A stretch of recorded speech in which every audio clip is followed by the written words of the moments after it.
Oh, ready? Okay. Like to call our regular council meeting of Tuesday, October 22nd to order. And respectfully acknowledge that this meeting is being held on the traditional territory of the Quagga people. Yeah. Yes. May I have, we have a late item agenda request from the Rotary about the annual Rotary auction. Which I would like to add into new business. Motion to approve as amended. Seconded by Councillor Tidbury. All in favor? Any opposed? Carried. We have approval of the agenda as amended. Moved by Councillor Smith, seconded by Councillor Texmo. All in favor? Carried. We have our minutes of the regular council meeting held October 8th for adoption.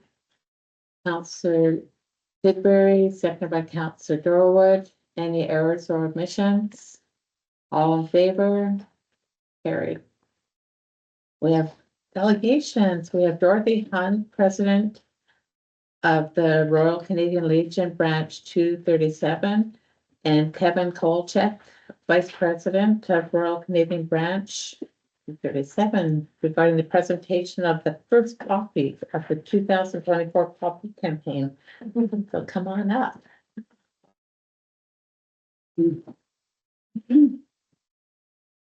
So as you all know, the poppy is such a powerful symbol of remembrance. And when we wear our poppy, we are acknowledging and pledging that we will not forget those that served and sacrificed. So we're very honored to carry on this tradition by presenting you with the first poppy, and we'll open the season for the campaign for the poppy season for 2024. When I think about all of us wearing our poppies, I think about the veterans and their families.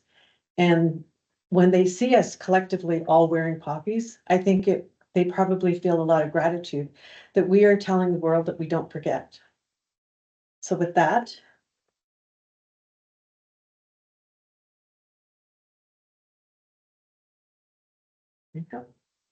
Thank you. We'd also like to say publicly thank you for standing with our family in the Canadian Museum of History for the Indian Residential School Monument unveiling ceremony. It meant a lot to our family to have you there with us. And I thank you as the council for supporting such an initiative that touches all of our hearts. As you know, we brought a lot of our little kids with us, and I overheard one of them tell the other, "This is really important, our mayor is here." Thank you. I just have to say, it was my honor to go and represent council in the town. And it was very, very special. And I'm so pleased to be there. And I was so pleased to be able to take one of my grandchildren there and have her witness and learn more. And my daughter too. Yeah. But my granddaughter too. That was very special. Thank you. Thanks.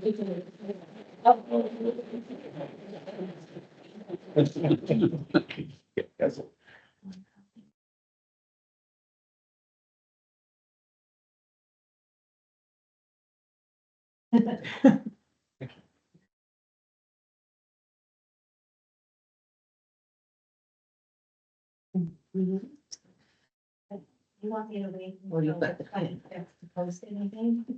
I've got. a few. No, it's fine. Yeah. Oh, good. Thank you very much. This was fantastic. Okay, thank you. I only have three. Keep it on. Thank you. Oh, thank you. Oh, wait a second. I've got one more. Where are you pulling that? I just leave. Yeah, I've got them at home. Yeah, I've got more at home, so. If you have an amendment, I could. No, do you want mine, Fred? I won't. be No, here. no, I've got Oh, you it. have one right Yeah, now. I'm just collecting. Oh, that, like. In the middle? Just take the pin out and put that. Oh, in. yeah. Yeah. Especially with a t-shirt. I know. Yeah. Okay. Those replaces the plaque. Yeah, Yeah. cool. That's awesome. Yeah, we don't fall off. Pretty good job. All right, so we have our next, and Kevin and Dorothy, you are more than welcome to stay for the whole council meeting. It's riveting. Interesting. But if you want to leave, that's absolutely fine too. Thank you. You won't offend us at all. Our next delegation is our acting detachment commander, Sergeant Trevor Bush. Giving our RCMP update. Okay. So Thank you. thank you, Trevor. Well, it doesn't feel like I was here 6 months ago, but 6 months has gone by very quickly. And this is my last week in the community. And then Staff Sergeant Kim Rutherford will be back next week. So I was kind of glad that I got to do this before going and just talk about what we've achieved at the office for the last 6 months. So you've all got some stats in front of you, and I'll just quickly go through them. I was actually quite happy when I did this to see that. So just to explain the document first, so the column in red is this year from April to September, which is our Q1 and our Q2. And I compared it to the exact same months last year. Because policing is so seasonal, we have to make sure we're comparing the same month to the same month. The summer being the busiest time typically with all the tourism that comes to town. So it compared this last 6 months to the previous 6 months, and we responded to 2,527 files, calls for service. Those are reactive and also proactive files. So, which is very, very similar to the year before. So it's a change of only -2%. Compared to our island crime statistics, that's very consistent because our island calls for service is down 3% year to date. In Port Hardy, we're down 2.2%. So that's kind of interesting. Almost every category is down, with the exception of what I've highlighted at the top being the assaults. So assaults is up 14%. Some of the statistics like criminal harassment, 10 files where we previously only had 1 makes a large increase, and uttering threats is quite a large increase as well. Fortunately, however, the sexual assault category is all down 14.6%. Missing persons is down. Now the next one, mental health, is up 14.3%. And I looked into our our island district numbers. And actually in Island District, they're showing in Q3 that we're up 29.4%. So mental health related calls are up consistently around the province and around the Island District. And we're seeing that locally as well. Intoxication is down a very large amount, actually 23% overall for disturbances and general intoxication files. And I'll talk about why I think that is in a minute. As well, the mischief category. Now, mischief is things like damaging property, bothering other people, things including unspecified assistance, alarms, and bylaw calls, all together down a pretty good amount. Break and enters are also down. And the provincial report that I have also talked about property crime. Property crime is down, trending down across the entire island. But in Port Hardy, it wasn't really identified as a past problem. It's been very safe. And even though it was already very good, it's even down 13% as well. Thefts are down 23%. Breaches, I talked about that last time I came to the council. Largely, these are proactively generated by the members, and that's because they're out checking people who are on conditions, checking them for their curfews, making sure they're obeying the laws of the court. So when it is up 1%, it's actually kind of a reflection that the members are out checking people and holding other people accountable, which is a good thing. And the drug investigations of possession and trafficking is up 30%.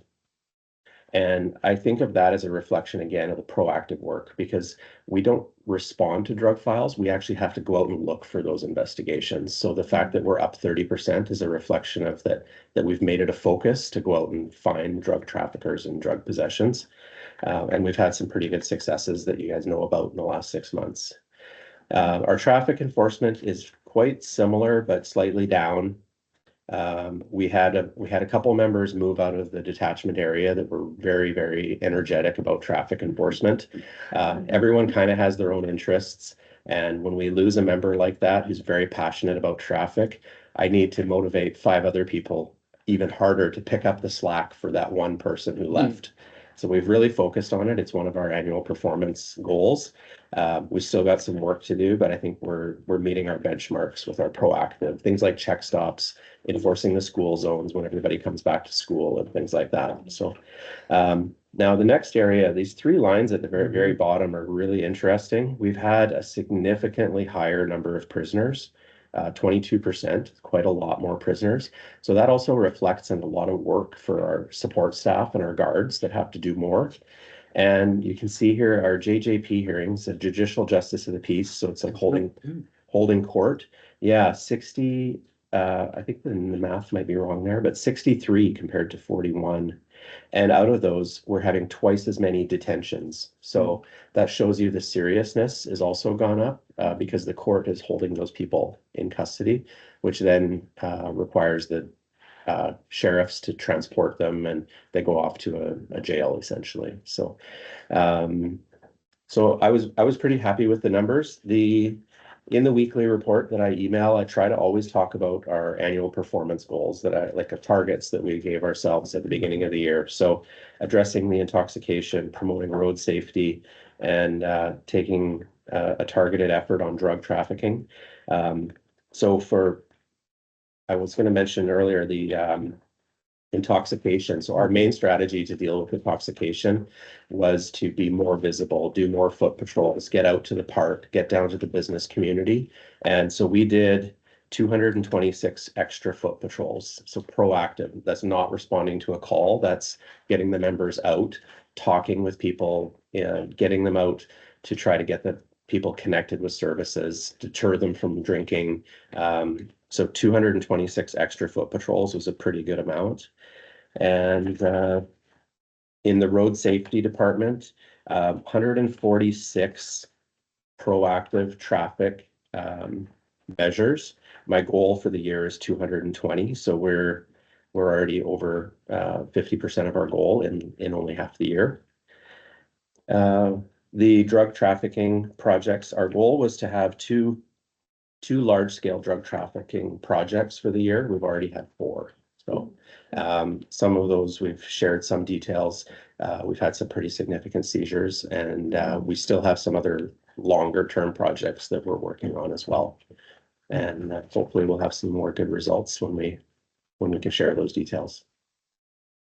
Yeah, any questions about any of that? Good comments, questions? Councilor Jeff? With the mental health going up, can you, what would be like a typical call for you that would entail mental health? Like, how do you guys Yeah. know? So a lot of those come in as assist EHS. So a person has tried self-harm. Okay. They've cut their wrist or taken some pills, tried to end their life, tried to harm themselves. It's not a criminal investigation. They've broken no law whatsoever, but the police have to attend every single time.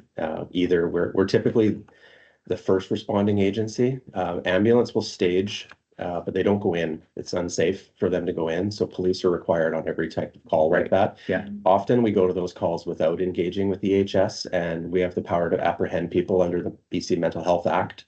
And then we take them to a physician in Port Hardy or in McNeil. So we have noticed that that's a very typical call for service, not just in Port Hardy, but elsewhere as well. Like I said, they are up for the entire island as well.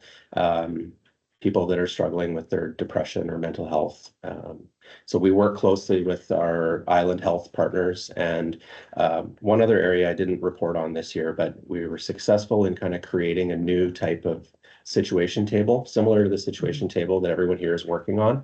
I approached the First Nation Health Authority. We were seeing a lot of mental health crisis and suicide attempts with the young Indigenous. Yeah.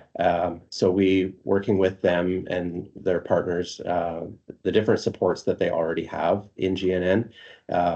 What we're doing now is every time we have a file that involves somebody who's Indigenous, who's struggling and has either a check well-being or a suicide attempt, instead of just going to the call and concluding the call, we're sending a referral every single time to the First Nation Health Authority so that they can come back and try and provide some support and that like have that ongoing support. Yeah. That seems to be working. We had kind of a bit of a crisis. I believe it was mid-July, and that's when we implemented that new group. And since then, our calls for Indigenous suicides have gone down significantly. Good. Yeah, thanks for the report. It is encouraging to see the things decrease. With the hearings, the increase in hearings, are those all your files, those 63, are they Yes, arrests that you've made and held? for yes, hearings? those are Port Hardy files. So Okay. even though occasionally we do hold prisoners from Port McNeil detachment, that's not included in the stats. So,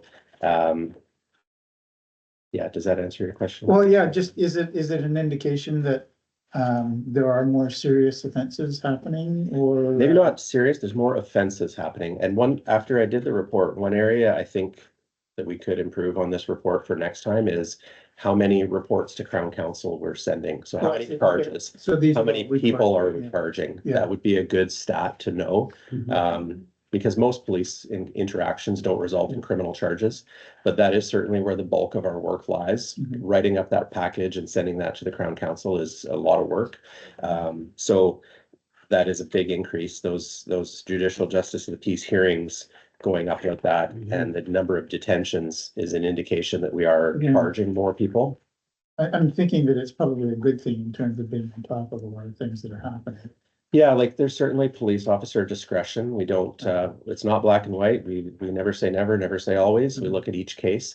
If we have the evidence and it's in the public interest, we send it to Crown Council. I don't think we're being overly harsh or overly lenient. We look at each case on its own merits. I think that the number of increase in charges is a sign of those increased assaults on the very first Okay. category. Yeah. So with those assaults going up 37%, that includes domestic violence, that includes bites, that includes all of those 5 categories. Now, fortunately, most of them are common assaults. The assault with a weapon and then the aggravated are considered more serious in the court's opinion. But not to minimize a common assault, they're still very serious. So I think that the number of charges probably correlates to that first category. Yes. Okay. Yeah, thank you. That's Councillor Smith, did you ever hand up? No, sorry, I forgot. So the detentions from the justice hearings, the ones, that's when they're serious enough that they're not released. So that's quite a few serious offenses. Mhm. But Yeah. most of them are on the assault side. I would have to dig more into that, but yeah, to answer the first part of your question, so we have different the criminal code gives us different mechanisms to release people. And then as things get more serious, obviously we can't release people. So that's kind of a spectrum. The reasons, so we have to satisfy the court in 3 different areas when we ask for someone to be detained. It's either they're very serious, they're facing a serious jail sentence, but it's usually because of the protection of the victim or protection of the community at large. It's not in this community's interest that this person be released again. So yes, the sign that there's twice as many detentions is kind of an indication that they're more serious charges. Right. Yeah. good. Good. I want to thank you very much, for all the work that you've done in the community while you've been here. Thanks. And, it's been great having you here. Be nice if we came back sometime in a couple of years. It's been great. I guess my only question is how many, because I've heard various people say that, we're short-staffed. Yeah, Staffed, and I know that we've got 4 brand new from detached or from depot yeah. that are coming or are here. Yeah, I was gonna touch on the resourcing as well. So, we have some people that are on, this is our toughest month. It's been a bit of a challenge. My goal this summer was to try to fill those gaps and, just constantly be calling staffing to, we need our resources. We have demands. We want them filled here. We have some short-term vacancies, like Sergeant Rook was on a short-term leave, for family. He'll be back in November, on November 18th. So very good. We had some delays with getting the staff sergeant, but Staff Sergeant Rutherford will be here now. So that's good. We're still waiting to staff the corporal vacancy. It was posted early in the spring before I arrived. The position was posted and then essentially for some reasons it was collapsed. It's still now going and I think we're very close to getting that new corporal named, but then there's a time for them to move here. So still looking at several months. We had a few people leave. We had 3 different officers leave and I have had 4 new officers coming in. So, but with the new officers coming in, they're still doing their field coaching. So they're not fully out on their own yet. They spend 6 months with a senior officer shadowing them and teaching them things. So those 4 are, that's good news. I think out of all those, we also had 2 injuries this month, which was a bit disappointing, as unforeseen. As far as actual hard vacancies that still need to be filled, I think we just have 1. So we're definitely in a better position, with the exception just that those new members are not, they don't quite count as a full person. It sounds terrible, but There'll be- when we're scheduling our resources, we still schedule them with another officer. So they, so in less than 6 months, when they're on their own, we should see almost a completely full roster at the detachment. And does that include the Indigenous, Indigenous Policing Services. So we did lose one of those officers. He's transferred out. The other is on maternity leave and we're not allowed to refill her position while she's on maternity leave. So we're fortunate that we've actually gained an extra surplus resource from Port McNeill. So we do have Constable Harrison here and we're about to move Constable Mandrick in to fill that other position, but that's an internal move. So it's not a net gain for the detachment. right, Yeah. Yeah, so a little short. still a bit short. Yeah, this month was the worst and I think we're kind of seeing the light at the end of the tunnel. Yeah. It's a constant challenge. Yes. And not just for Port Hardy, I can speak like for my colleagues and my home detachment. Resourcing is difficult across the RCMP. So the fact that we will be almost fully staffed here and coming into the winter, I think is a good sign for Port Hardy. All right, well, thank you very much. Thank you. Thank you. Thank you for having me again. Serving Good luck. for Thanks. us. Going back, you got Yeah, take care. Okay, thank you. Yeah. Thanks. Bye. Moving on, we have our council action item report, October 8th for information. Any comments, questions?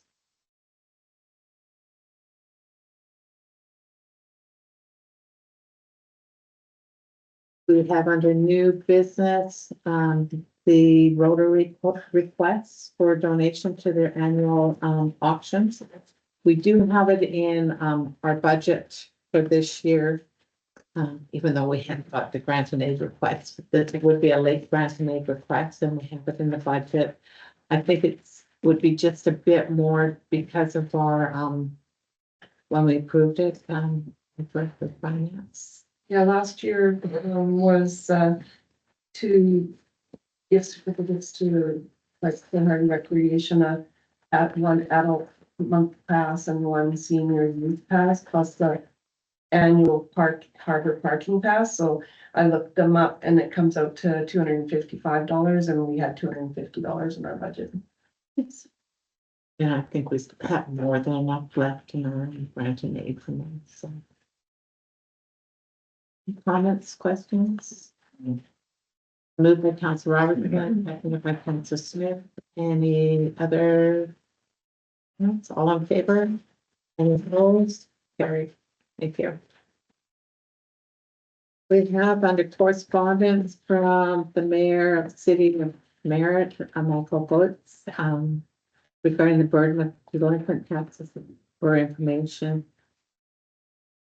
Council Robertson. So it sounded like you were gonna say it anyway.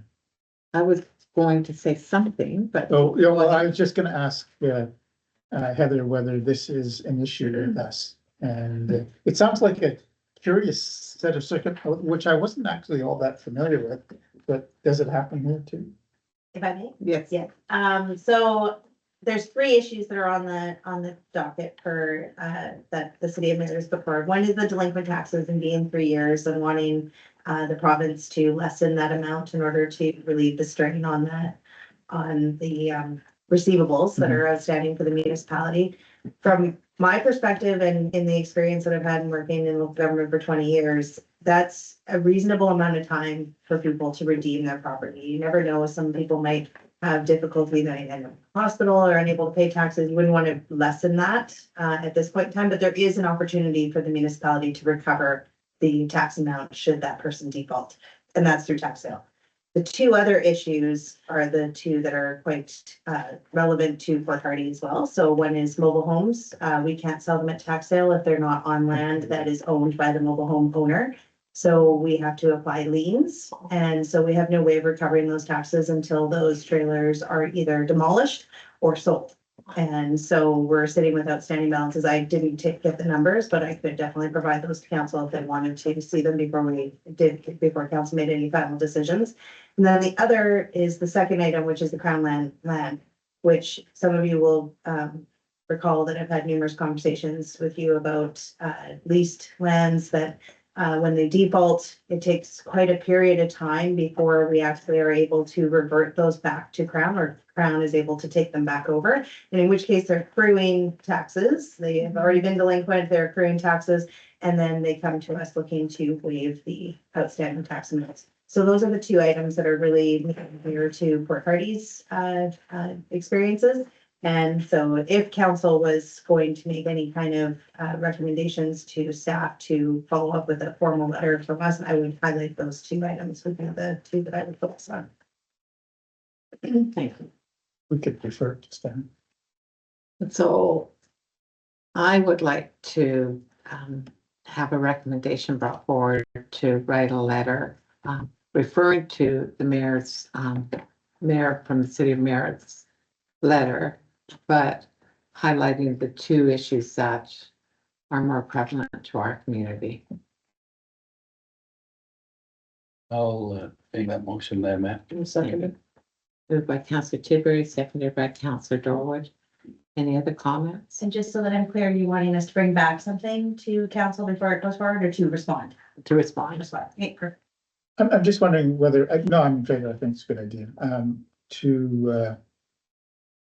whether it's worth doing a little research and finding how many other communities are also finding the same thing and also replying as well. So just, if it's hit a bit of a nerve, then that's probably a good thing. All in favor? Any opposed? Carried. We have from the Deputy Minister from the Ministry of Jobs, Economic Development and Innovation, Faisal Nalar, regarding the minister meeting follow-up. Any comments, questions? See below. Yeah, see other agenda item. We have Francois Bernard, Executive Lead, Strategy, Governance and Accountability Division, Ministry of Housing. Again, a ministry meeting follow-up for information. Any comments? You say erroneous. After election. Yeah. Yep. We have from Keith Golden, Acting Deputy Minister, Ministry of Children and Family Development. In another follow-up. So there was, from this one, I thought there was some interesting points that were brought forward. New shelter stuff. Yep. We have from Susan Stanford, Assistant Deputy Minister, Connectivity Division, Ministry of Citizen Services. Ministry follow-ups for information. But for this one, I wouldn't mind having direction or a recommendation that we follow up with this one with a letter to the regional district. Asking formally for them to look at working on applying to for Wi-Fi at rest stops or along the way and working towards getting more connectivity. Yes. I'll make that motion. And I'll second. By Councilor Darwood, seconded by Councilor Small. Any other comments? All in favor? Any opposed? Carried. We have from Ian Hill, the 2024-2025 president, and Jen Dugas, Rotary Club of Port Hardy, regarding the annual pumpkin patch walk for park use authorization. Make that motion. Moved by Councillor Techno, seconded by Councillor Smith. Any comments? We're gonna miss Janet, we're gonna miss Janet.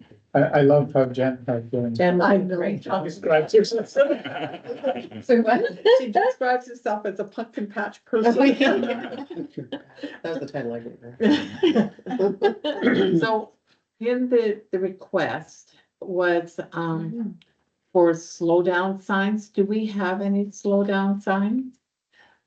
Or some way of calming the traffic? Cause I know at different times when it's been raining and it's really dark, that What if traffic just whizzes by. It's a little freaky.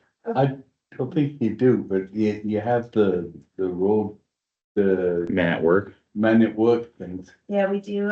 An option would be just to close down the area and make people divert around. Would be one option. The other thing we could do is put cones down the center of the road and on the sides of the road, just to create a lineation to make people slow down. Yeah. So we can definitely work with our public works department and see what works best. Okay, that was just, Similar means to help calm traffic. yeah, Yeah. yes, Yeah, exactly. for sure. Do we have a mover and seconder, right? Yeah. All in favor? We don't. We didn't have a move. I moved it and I think She's Trina got seconded it. They just did it quietly. it. All in favor? Any opposed? Great. We have from Charlotte Levay, Vice President, North Island Métis Association, regarding flying of Métis flag from November 14th to 21st in observation of Métis Week. And they would like to put this flag up on November 14th at 2:00.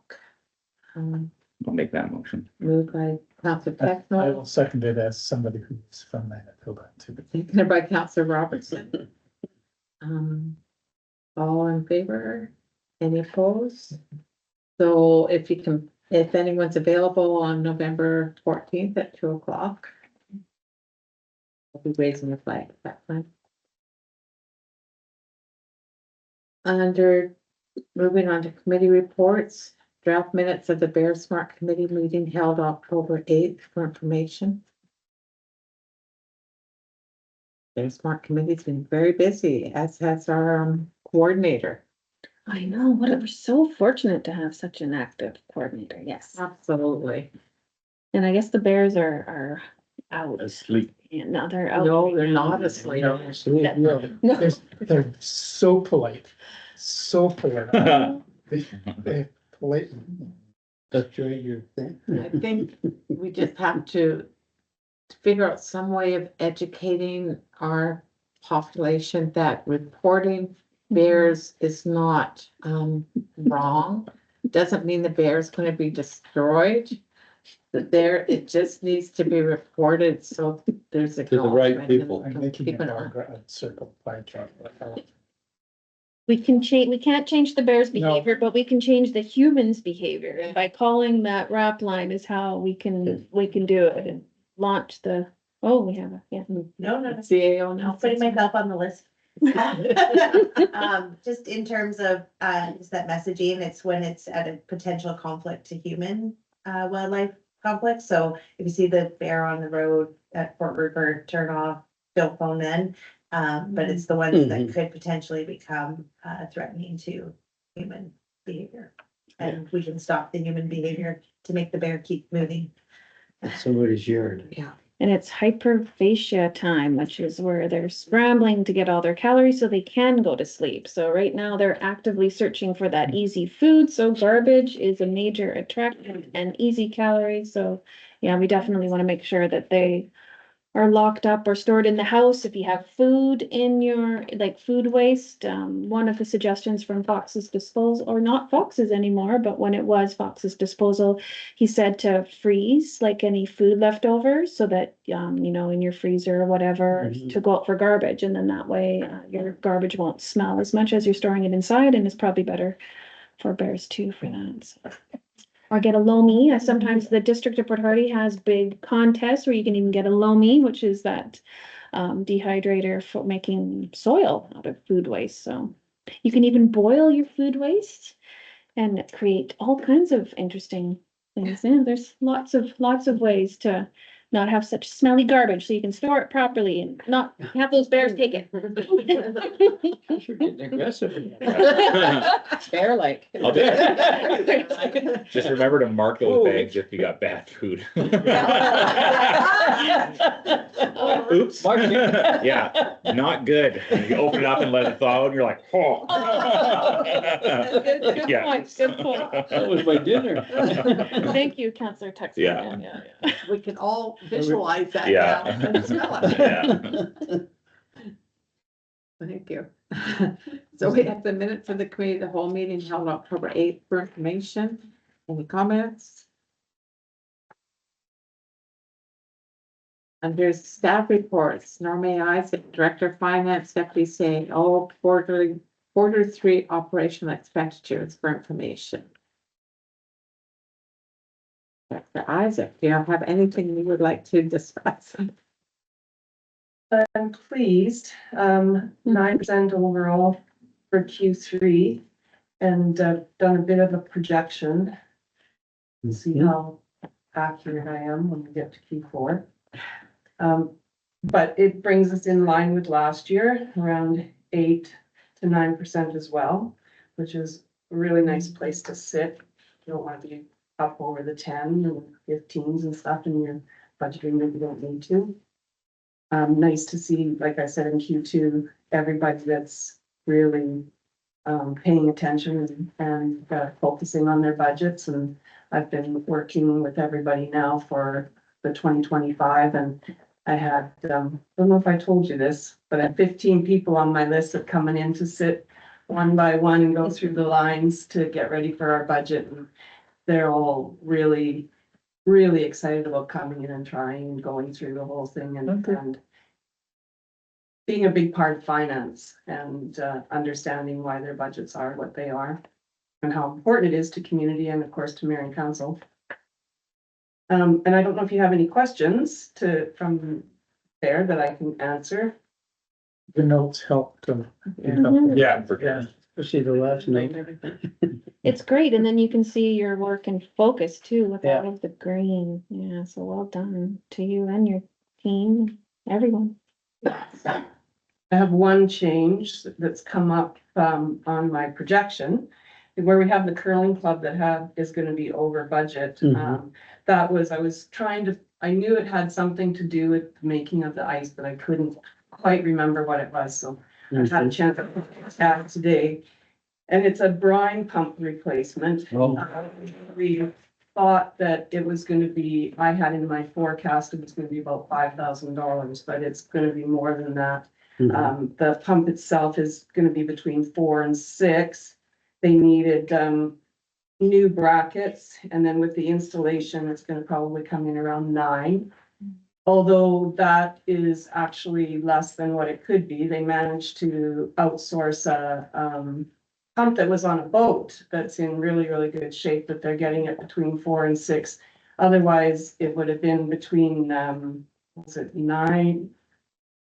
to 14 and probably take a month to get here. So that's really good. So I'm thinking now that when I plunk those numbers in today to see what the difference was, it brought us to about 9% under budget, and it brought the curling club up to about 2,500 over budget. Yeah, instead of the 1,300. So too much, but certainly an out of ordinary expense. And then the only other update too was on the rec with the pool, and was talking about the propane and how when I started looking at how much we're spending on propane, of course, our electricity is going to be lower because of the new system. Then I reached out to Brad Tomey, who does the West Can propane, I think it is. And I asked him if we could negotiate a lower rate because our consumption is going to go up quite a bit for 2025.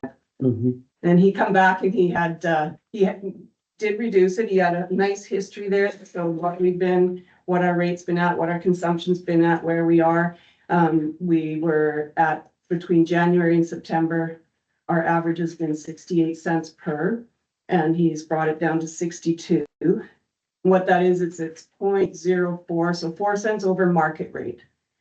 And we save a few other changes in there, and I came back with an email saying, I was kind of expecting a contract and maybe a locked-in rate or something, but you know, and he said, oh, we don't do that. It hasn't been done for years. They don't do it that way anymore. And I came back, are you trying to tell me I'm old? No. But he said we can talk in the spring when we see it exactly how it is and maybe go into something like that, but we'll see. So that's pretty well the only changes that have come up since I made this report. Thank you. Counselor Tidbury? They got the last prime pump from a boat too.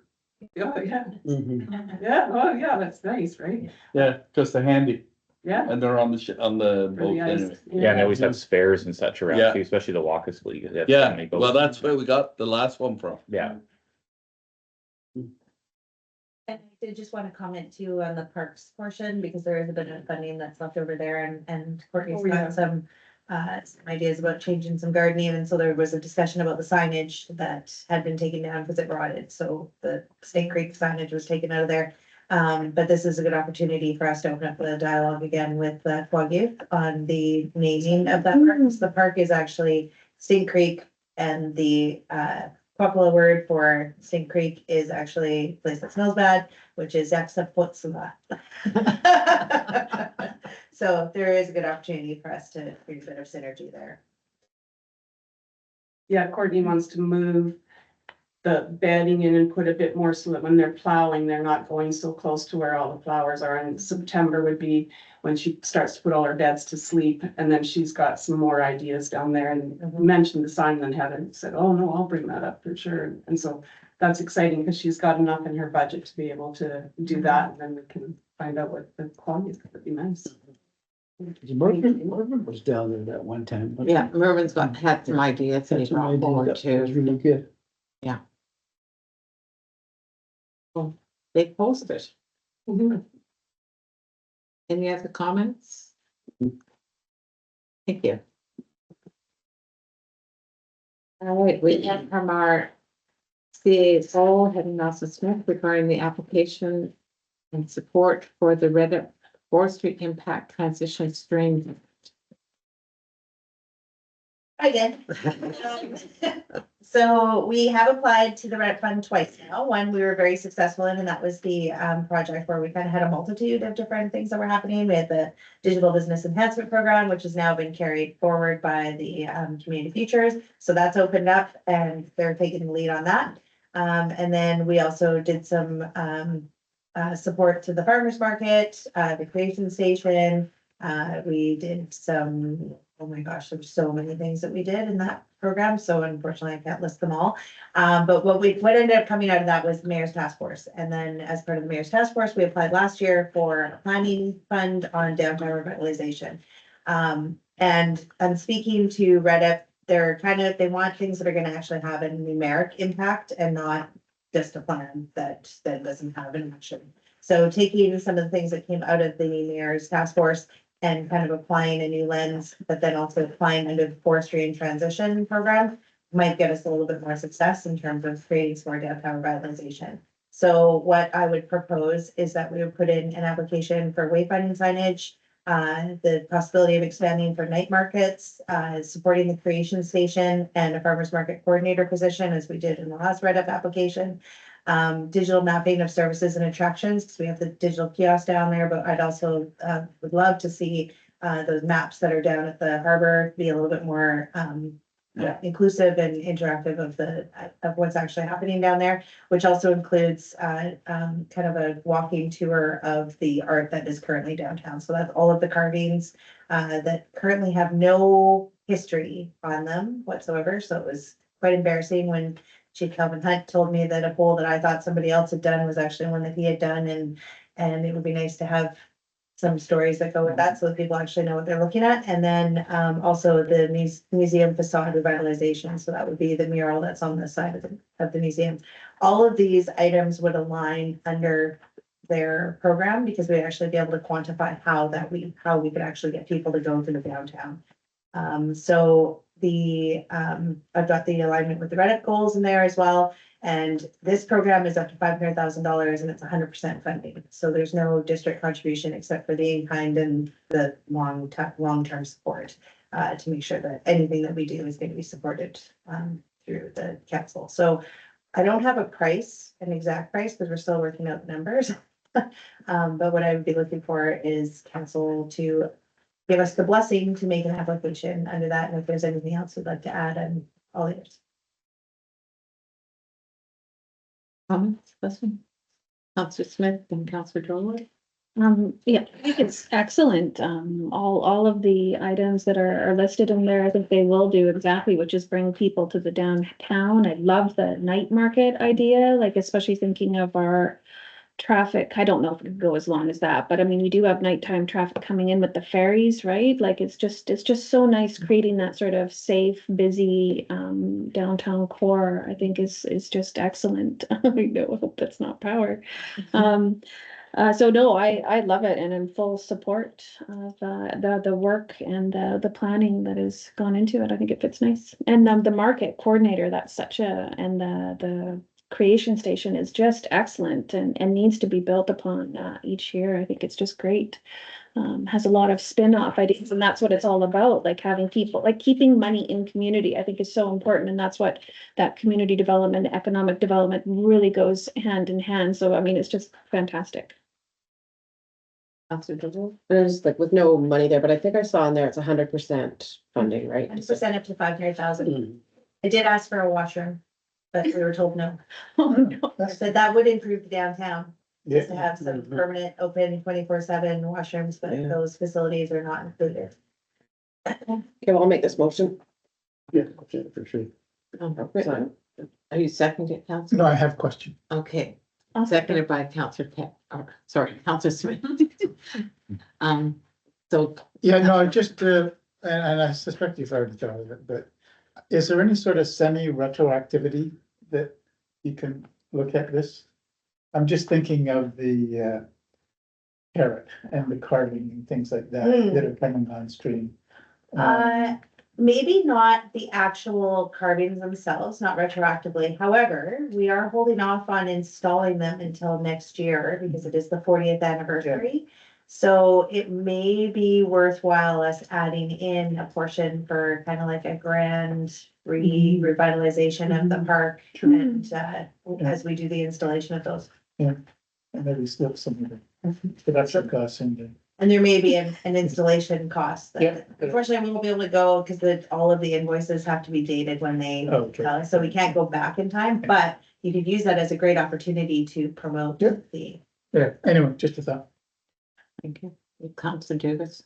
Well, I was just gonna ask about, and I haven't been down there since our outdoor washrooms got burnt to the ground. Are they, so what is the plan? Are they replaced already or? They're Placed already, we're just waiting on pricing. Okay. Yep. So then that just brings up the conversation about video surveillance. Yeah. Isn't qualified in the application, because that doesn't mean, we can't quantify the numbers, except that we could count them. I guess we could count how many people Really, were there. really pretty Sorry. decorative cameras. It's safety, it is safety. It is, Bear on a pole that's got eyes for cameras. Yeah, How about that? That's quite creative. that would be very creative. So in this application, because we know it's time sensitive, it's has to be in by October 31st. Is there anything in there about upgrading the electricity down there? No, that's not a eligible expense either, Oh, that's too bad. because it falls under R&M. Oh, However, if we got that grant, we can, in our capital budget, we can look at that. Any other comments? Okay, all in favor? Any opposed? Very good. Thank you.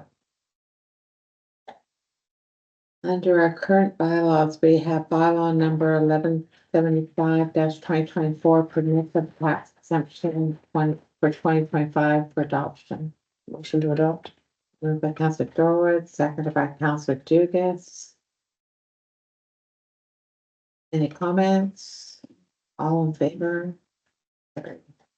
We have bylaw number 1176 twenty twenty-four, revenue anticipation borrowing for first, second, and third readings. Moved by Councillor Smith, seconded by Councillor Tidbury. So this is just in case we have to borrow. All in favor? Any opposed? Here. We have bylaw number 1164 twenty twenty-three, amendment to zoning bylaw 1010 2013 pending. Council reports. Councillor Tidbury. Okay, I signed off with, I attended the AGM of the Crisis Centers annual general meeting out at the Salmon Enhancement Place, Hatchery. And they're up to 70 employees now. Are they not the biggest non-for-profit up here? Yeah. I would definitely say that they've got a satellite office now in Port McNeil.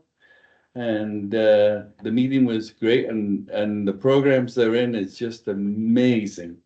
I was very impressed with their report. Of course, I've been doing elections now for the provincial government. And you all know how that turned out.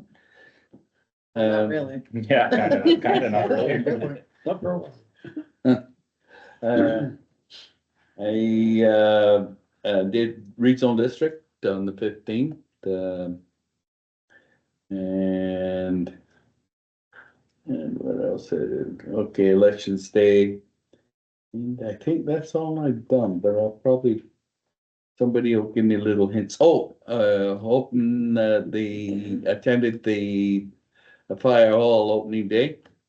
And things to look forward to is next month we're going to have at the seniors, and I forgot the date right now, but I'll make sure I get it to you by the next one of Christmas Bazaar. That's December 7th. See, look at that. Don't know Okay. why that came out of my mind right there, but Yeah, it's a Saturday. yeah. So, and the seniors, their meetings going quite along, and we're just over 300 members right now. Very good. Thank you, Mayor. Yeah, just working on our finalization of our 6th economic forum that we're gonna be having at Seven Hills Golf Course on November the 20th. And if there's anybody interested, there's gonna be some more information coming out with regards to letting us know if you'll be able to attend or not. I was at the board meeting with Councillor Tidbury at Bonwachee Regional District. And one of the discussions was there's still a number of positions to be filled. And we're looking for hopefully applicants for finance, operation manager, dev person. They've had people in line, and then unfortunately, some of them declined to come in our area, so. There's a number of positions still open. A 20 point on that one. Yeah, go ahead. Some wanted to work at home from Ontario. A little ways away. Credit for that. Yeah. For that position. Mhm. I thought it was funny. Don't worry if you don't try. That's right. North Island Seniors Housing Foundation, we've had a number of meetings with BC Housing and other partners as we move forward to our next application, hopefully in the spring. But at this particular time, all the housing stuff is on hold. As we can appreciate and understand. Unfortunately, I wasn't able to attend the decolonization addictions conference that was held there for 3 days. Everything I've heard was a wonderful, presentation of all the information that was given out. I asked, our mayor if there was a chance of any of that was videotaped, but only the first day was, so I'm looking forward to seeing that when it comes out. Cause I wasn't able to attend, so that's all I have, thank you. Thanks, I was able to attend one day of the decolonization, addiction. And it was, very informative, very emotional, lots of emotions. And, it was, some things difficult to hear, but important to hear, so it was, I'm pleased to be able to attend. And of course, Thanksgiving fell in there, so lots able to, we went down island and had a quaint little dinner with 20 people. And I would just like to acknowledge publicly that my time on the library board is coming to an end. My tenure of 8 years is completed, and thank council for the opportunity. I quite liked it. We've gone through some difficult times and in COVID and some legacy financial issues that we've had to deal with, but it's been, fascinating and privileged to be able to serve there. So thank the library board, rural, and council for allowing me to do that. And that's pretty much it. Thank you. Councillor Smith. Thank you, Mayor. On October 9th, I had the Port Hardy Heritage meeting. Things are going well. They're managing both locations quite well. There was a bit of a safety issue that happened that we're going to be looking at taking care of and making sure that no one's really left alone. I know that she's working on relationship building right now, especially with the Cloggiels and also the Tri-Nations as well, in putting heads together to come up with how we can create a bigger museum, because currently the square footage and the building that it's in, it can't hold both visitor center and the museum right now. It's just not large enough. So I don't know. I think we can foresee some pretty incredible work. And it's just we're pretty lucky to have Robin as our curator. She's done a lot of community outreach and is utilizing the boardroom in there to hold events. I got to attend one. I think I reported on, absolutely incredible. So and both gift shops are doing quite well. So they're motoring along pretty good, and they've got a new board, and so. Yeah, that's going well. I was sick last week. I really wanted to at least attend one of the days for that big decolonization conference. I thought that would have been really incredible. And I too, as Councillor Dugas mentioned, look forward to watching the video. And then other than that, just attended virtually the meeting that we had all of us together on the 17th. So that's it. I had a little bit, I just forgot Sure. that during the decolonization day that I was able, and it was a privilege to work with Davis Henderson and make a drum. So I was able to, so there were 6 of us, 5 of us that made drums, and it was cool. It was very, it was fun. And the idea when you're making the drum is that once it's ready and dried and everything, that the drum that you make, you need to pass along to somebody who has been or is important to you. So I will be doing that. I'm right here for everyone. Good to know. That's interesting. It is, I thought it was fascinating, and it was fun doing. I only screwed it up twice, that I had to start things again. Learning process. Really cool thing to do, yeah. Thank you. Oh, thanks. Councillor Taxman. Thank you. So I got to attend 2 days of the decolonization addictions conference. I was only able to make it for the afternoon on Wednesday, but I got to see Marnie Scow speak, and I went to high school with Marnie, and I've known her a long time, and she's been gone pretty much since high school. And things you don't know that I didn't know as a kid, to hear her speak now and hear everything she had to say and what she's doing, and that she's basically a public speaker and goes all over the world doing this is pretty incredible. Just things that you learn that you would never think by, just in, you just wouldn't understand until you hear someone go through something like that and what their words can mean. Something simple as her saying something simple as drugs saved my life. And you would never hear anyone really say that before, never understand that until she explains that if she had not had drugs in her life, she probably wouldn't have been here, because she probably might have ended her life or whatever. Just little things like that you just don't understand or don't even think about, and little lessons from her on, instead of saying that you're helping someone, to instead that you're trying to help them, know you're walking alongside them in their journey. It was just so powerful. Everything she had to say was good. I wish I was there for the first day for Langs. Apparently he was a really good speaker, and it was a lot to learn from him. But I did get to come on Thursday morning, and that was probably the most powerful thing. There was a panel up there full of people, Indigenous men and women that have had addiction problems from the past, and they basically poured their heart and soul out on everything they've gone through with their addictions. And this is like them opening up to an entire audience of people of everything, the deep and dark secrets of their past. And it was super powerful, very emotional. Sitting at a table, people are around you are crying, people on stage are crying. I'm crying. It was good. It was really powerful, and to be a part of that is something I'll never forget. And I learned a lot from it, and I'm thankful I was able to sit there through that and listen to everything that went on, and all the lessons learned was great. And then Sonala did a presentation there too, which was awesome. To hear everything they're doing is amazing. I was quite taken back at how much they're actually doing, and I know our mayor's a part of that.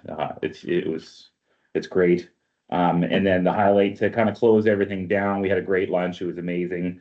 And the food was made from the new restaurant out at Guatino, was I not mistaken? The Bannock was? The Bannock was. Yeah. From Hawaii's. And then Auntie's Kitchen did All the food. all the food. Yeah, so super good. And then they did the closing, and they had the kids from Quatsino First Nation come out and do a dance. And I've never seen them dance before. I've seen Quagulith kids dance before, and Guasla Nakudab. I've never seen the Quatsino, and definitely a little different, but it was awesome. It was cool to see. I even seen the mayor get up there and do a dance and got pulled up on there on the stage. So no, it was really good to go to that, and with an open mind and an open heart, and just learn everything. It was amazing. And I think that doing that is really good for our community. And just one thing with that panel first thing in the morning, you could just see people on that panel, as they're pouring their heart out, also gain a bunch of confidence in themselves by being able to go up there and say that, and have the audience react the way they did. Gave them, one lady said, I'm on a whole new level right now. I've never felt like this before. And, it was great. I can't say enough good about it. I hope it's the first of many. I think everyone can learn something from that. So that's it for me. Been pretty quiet, just the in-camera meeting that we had is all, and just looking forward to Sunday's volunteer breakfast. Honoring all those awesome people in our community. Yeah. Thank you. I've been kind of busy. Understand. I went to the Crisis Board AGM, and that was, as Councilor Tidbury said, pretty impressive with not only the number of employees that they have, which is around 70, but the number of programs that they're offering, and that are bringing people from not just Port Hardy, from the whole North Island, and the work that they've been doing. I went to the Learning Council meeting, which is under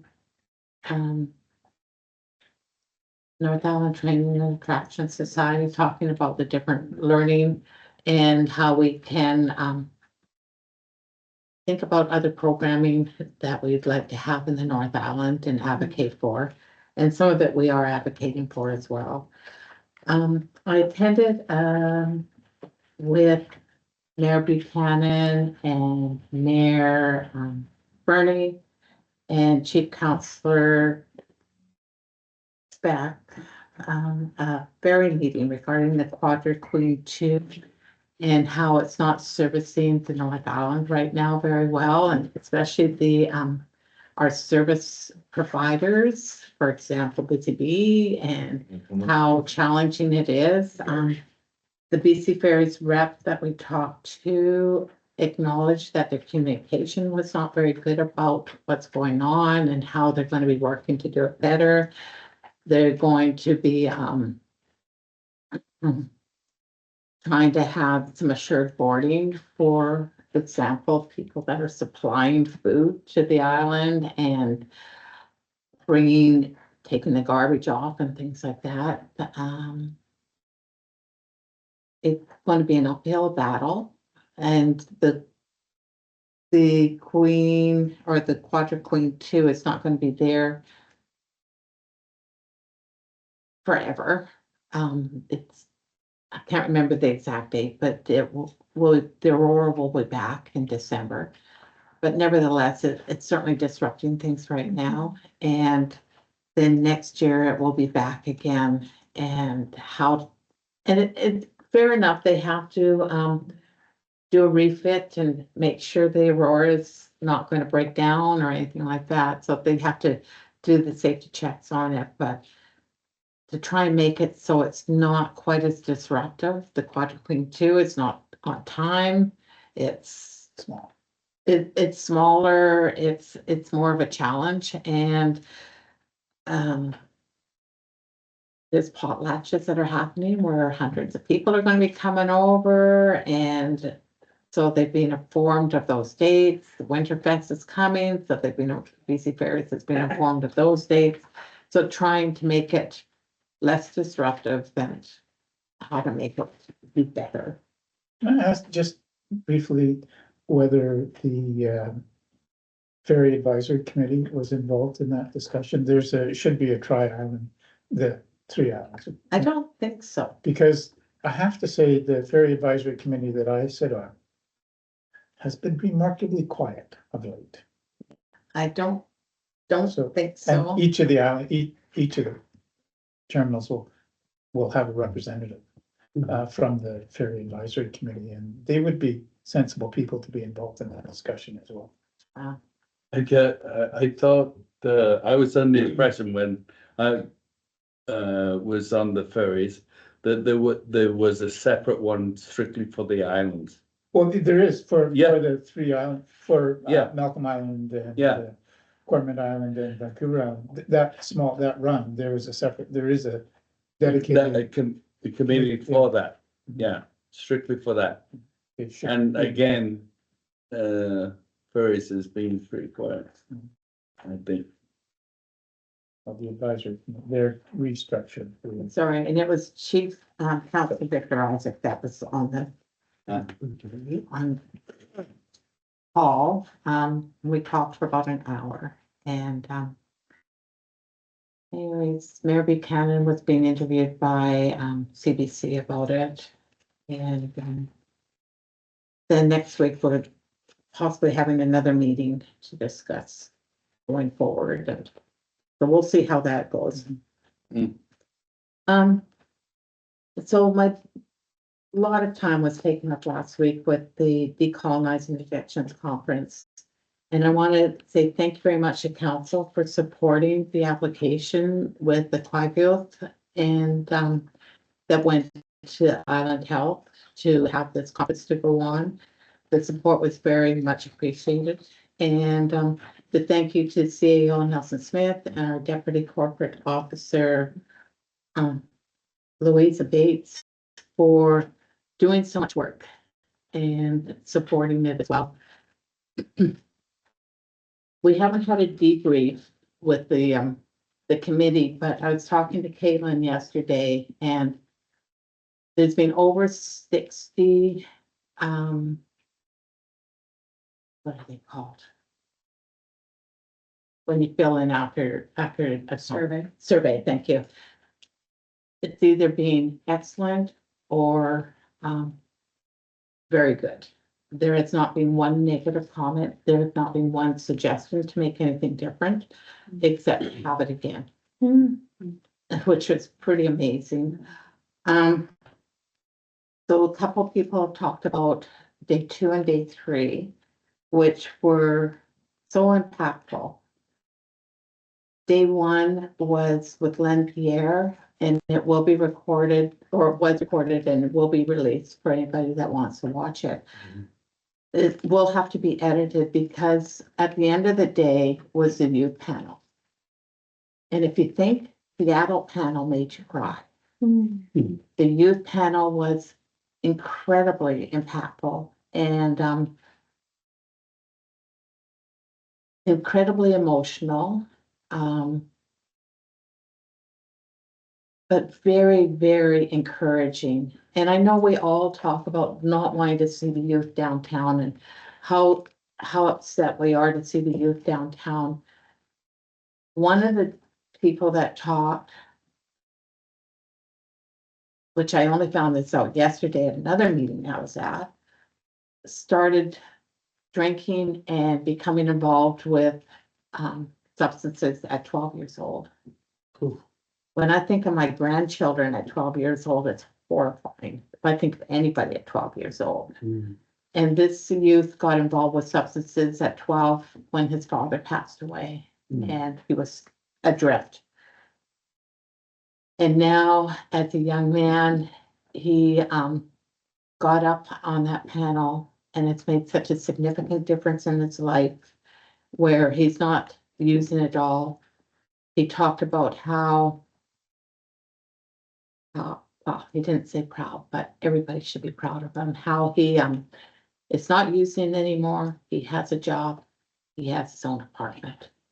Incredible.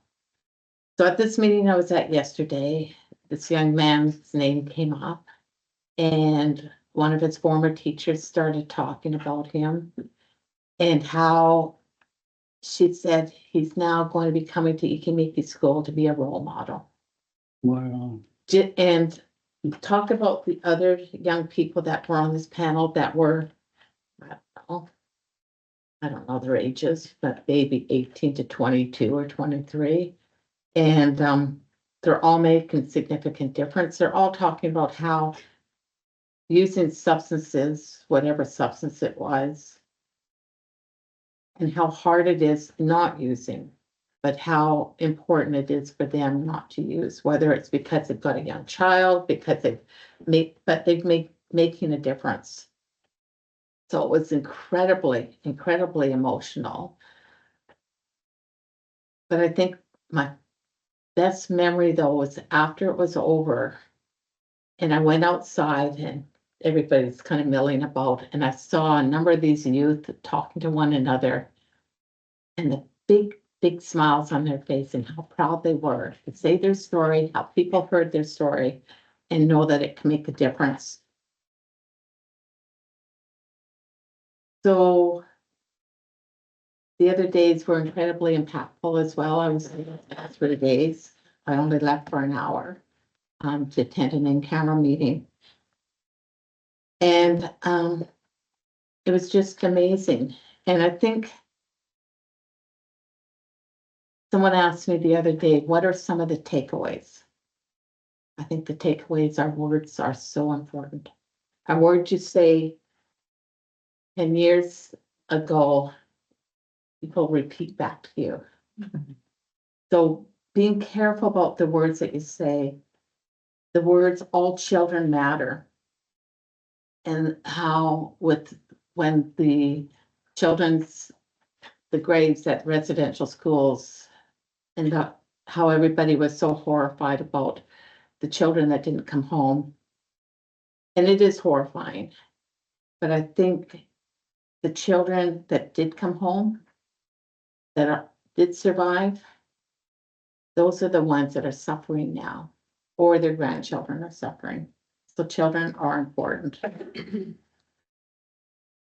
And I think too, doing this conference was so important. Each day had between 120 to 150 people in attendance that were service providers, that were community members. As well, we had between 20 and 50 people that Zoomed in every single day. Pretty impressive. Free conference. And people want it next year. And for ongoing, and so already talked about how to do it next year. So the people that attended, the people that presented, thank you. For the people that couldn't make it, I strongly encourage you to come next year.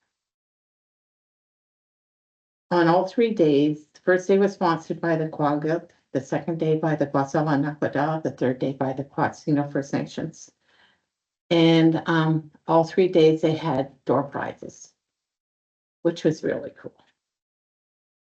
All 3 days, cultural presentations, and as Councillor Texmo said, I've seen the dances from the Quagga, I've seen the dances from the Guasala Naquada. I had not seen the children dance from the Quatsino. And all the Quagga and the Guasala Naquada dancers, they're different, but they're similar. The Quatsino ones were quite a bit different. Mhm. And then we had one of their teachers at the school was saying, okay, what was that last dance? Can you remember what was it called? Can't remember what it was called in their language, but I almost want to say like the fun dance or something like that. Yeah, what's it called, a fun dance, but it was a kind of, maybe it made, Jinan has a friendship. yeah, and that wasn't the word they used either, I can't remember, but it's that sort of thing. Yeah. And Riley said, if a child comes to you and asks you to come and dance, you have to dance. It is protocol, you cannot turn it down. Well, you wouldn't turn down a little kid that comes and asks you to dance. Anyways, this one young woman went and got her mother in the crowd, and her mother said, we have to ask back to her. So it went up, but it was fun, and it was a nice way to end some very emotional days. And I also wanted to mention why on the last 2 days, why it was not taped. And the presenters that were presenting specifically asked for it not to be taped, because if it's taped and they're asked to present at another conference, they might not get the same financial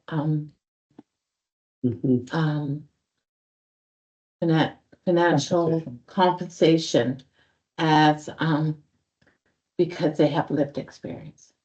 And I thought that was horrifying, absolutely horrifying, that if someone has overcome so much, they should be compensated more. So that's my report. So thank you very much. Well said. Mhm. Thank you for that. Yes. So it makes sense. So we have no notice of an in-camera meeting, motion to adjourn. Council Texmo. So questions pertain to the agenda, Tammy? Okay. Oh, I'm not sure it's a comment and a question. Your acting commander Trevor Bush was here tonight. For his report. Was there a commander actually hired? We heard there was a commander hired, a woman commander from Bull River. For her, is that true, or is he a commander? There has been a staff sergeant hired, Kim. Last And she